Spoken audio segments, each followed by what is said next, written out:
welcome back to my channel. Today I'm going to be filming my autumn TBR. So basically I'm just going to be taking you through all the books that I want to read this autumn. For the next few months this is going to be the books that are on my radar. Obviously I'm not getting to them all. Like, let's just put that out there right now. I'm not getting to them all. Some of them will have to go over to my winter TBR. Some of them maybe I'll even have to leave until next autumn if I really want to read them in the autumn. I just thought I'd take you through some of the books that I am going to be personally looking to read in autumn, and then maybe that'll give you a few ideas of what you want to read as well. And maybe if you've read these books you can let me know what you thought of them in the comments below. First of all, I have literally just filmed my October TBR video. I think this should be out before this video, but I'm not going to tell you which one's won anyway, because it's like Instagram chooses the books I'm going to read, so I won't tell you which one's won, but I'll just take you through all the books that are on my physical TBR at the moment, because the books I'm going to be most looking to read are going to be the ones that are on my physical TBR, because I'm trying to get through my physical TBR a little bit. It's not a huge physical TBR, but I just don't like having a load of books on there. And then I'll take you through the ones that either I just want to read in autumn because I want to read them soon, or I want to read in autumn because I feel like they should be read in autumn. I tried to put on my most autumnal top in the world. This is a very, very old top, and so it's kind of itchy. You can't get much more autumnal than this top. Let me take you through the books on my physical TBR at the moment. So we've got Sarah J Maas, House of Earth and Blood. I'm just going to go through these books quickly because, as I said, my October TBR video will be up before this, and I will go through all these books in that. But basically this one is the first book in the Crescent City series, and I've been putting off the Crescent City series for so long. I think I finished Throne of Glass at the start of June, so it's been over 3 months now. The books are all very thick. I haven't heard many reviews about it, and not very many positive reviews compared to the amount of positive reviews I've heard for her other series. So I'm kind of scared of it, but I do think that this is definitely a book that I do want to read in autumn or winter.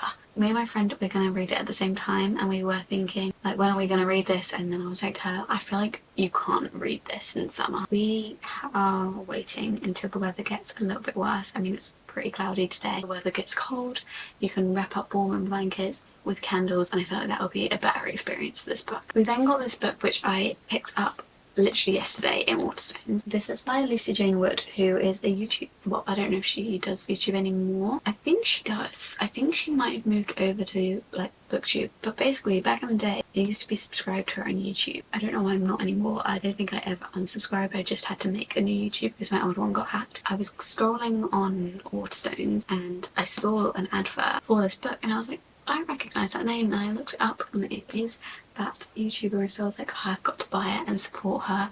I'm sure she can write an amazing book. That was even before I saw the sprayed edges, and you were not ready for the sprayed edges on this book. I've never seen such a detailed sprayed edge on a book in my life, and so when I went into Waterstones yesterday I picked this one up. This one is called Rewitched. I think it's a cozy fantasy. It says found family, a dash of romance, and an uplifting message about self-love. Rewitched is a cozy autumnal fantasy that will leave readers spellbound. Then we have Emily Wilde's Encyclopedia of Fairies. I have had this on my TBR for so long, but my friend told me, do not read that in summer. She was like, you need to wait until it's autumn. So I've waited until it's autumn, and it's now autumn. This is on my autumn TBR. Again, it's a cozy fantasy. I've never read a cozy fantasy. I don't know if I'm gonna like it. I feel like to give it its best shot, it needs to be read in autumn. Then we've got the third book in the Hunger Games series, which is the Hunger Games Mockingjay. I've just been reading the Hunger Games series slowly. The books are really easy to read, really easy to get through, really quick to get through, and so I just kind of read them in between thicker books because obviously I already know what happens in them. The writing's really big, it's very young adult writing, and it's just very quick to get through. Then we've got One Dark Window by Rachel Gillick. Good reviews for this one. I have heard like mixed reviews, but I think I've heard mostly good reviews for this one. So it's been on my radar for a while, and then I went into Waterstones the other day and I was like, let me just buy it, because if I keep saying like, oh, I'll put it on my Kindle and I'll read it at some point, I probably will never read it. This one smells good. I don't know what this is about. I think it's more of a like gothic fantasy, it looks like. Maida must unleash the monster within to save her kingdom in this dark, lush gothic fantasy debut. It's like I've watched millions of YouTube videos about all these books. Then we've got The Cruel Prince, which I got the other day. This is another book that's been on my radar for a very long time. I was like, you just need to buy it physically, otherwise you're gonna forget about it and never read it. It's definitely got like quite a cult following. I think this series got given this free bookmark from Waterstones for this book. They obviously are doing promo for it. I think it's their book of the month, so if you guys are interested. Vow of Thieves, which is the second one in the Dance of Thieves duology.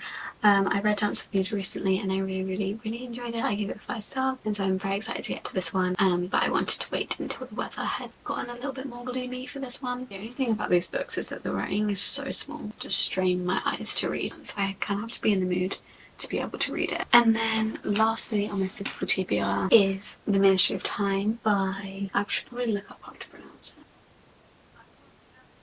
it. I just spent like minutes watching a YouTube video of her interview, but I think that the interviewer said Kellyanne. So Kellyanne Bradley. This one is a time travel romance. I don't think it's like much of a romance. I think romance is quite a subplot in it. It says, a boy meets a girl, the past meets the future, the finger meets a trigger, the beginning meets the end, England is forever, England must fall. I don't know what any of that means, but I'm very interested to read it. The other 2 books on my October TBR video, I didn't have the physical copies of, and that is Nothing Like the Movies, which is the second one by Lynn Painter in the Better Than the Movies series. Obviously don't have that one because it's not out yet. And then Out on a Limb, which is, I believe, a book about, she's definitely pregnant, so she has a one night stand with this guy. I think she falls pregnant, and then it's like basically like them navigating that. Really interested to read that book because I've read a book with a pregnancy trope before, didn't really like it, but I've never read one where like the point of the book was that, if you get what I mean. And now I will take you through the books that I don't have physically but are on my radar for this autumn. I need to get like a cart that I can like put down here, because then it would be blocking my wardrobe, but then I could just wheel it out of the way when I need to get to my wardrobe.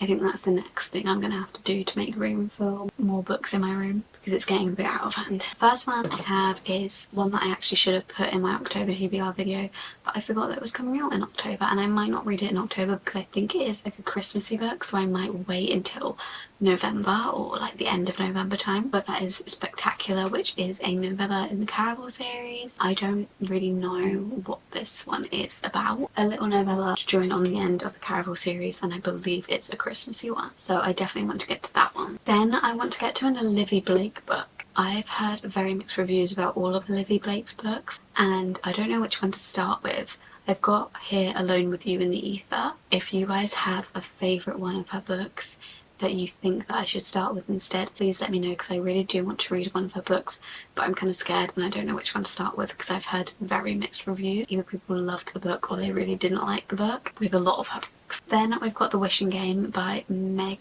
Schaefer, I think. This one's been on my TBR for a while, but just looking at the cover of it, it is definitely one to read in autumn, and it's got books all on the cover, so I assume it's one of those books where it's like perfect for people that love books, like The Story Life of AJ Fikry, and I really enjoy those type of books. She wants to adopt this kid, but she doesn't think she can, she doesn't think she has the funds or the stability to adopt this kid, and then the author of her favourite book series hosts a competition to win the one and only copy of his new book, and I think she has to compete in this game. So I don't know, that sounds fun to me. Next is Same Time Next Summer by Annabelle Monaghan.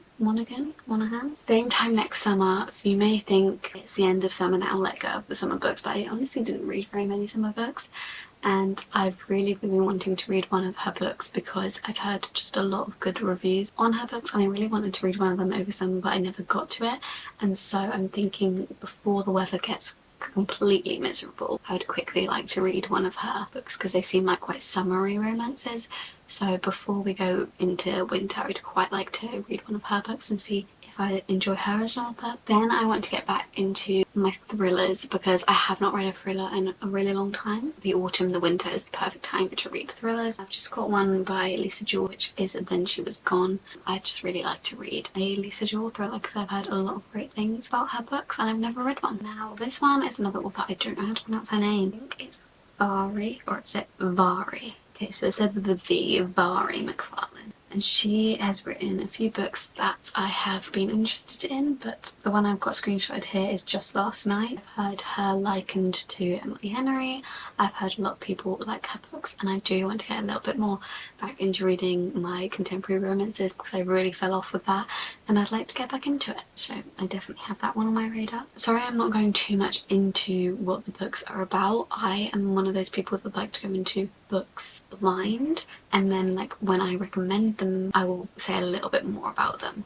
But even then I don't like saying too much about them. Knowing like vaguely what it's about and vaguely like the genre of it is fun, and like knowing nothing else. I think that's what I prefer, and I don't want to give too much away to myself before I read a book. I like discovering what the book is about as I read it, and then when I recommend books I don't want to give too much away to other people. I'm just conscious that people could be like me and would prefer going in semi-blind to a book. Heartless Hunter in the Crimson Moth series. I think this is either called the Heartless Hunter or the Crimson Moth, depending where you are in the world. But this one is just a fantasy that I've heard a lot about going around recently. I don't need to start another fantasy series. I'm in the middle of quite a few, but what's another one? So I'd quite like to start that one. I think it's like an enemies to lovers one. Then I've got Firefly Lane by Kristen Hanna. This one I've heard quite a lot of things about. I believe it also has either a film or a series. It's one of those books where it follows people throughout their lives, like from the start of their lives to the end of it, or like spans over quite a few years, and I believe it follows these two women who are like best friends and just throughout their whole lives, and I think it's quite emotional, and I just like those books where it follows a character throughout their whole life, because I think when you do that it's very easy to get attached and it's very easy to care about the character. And yeah, that is all the books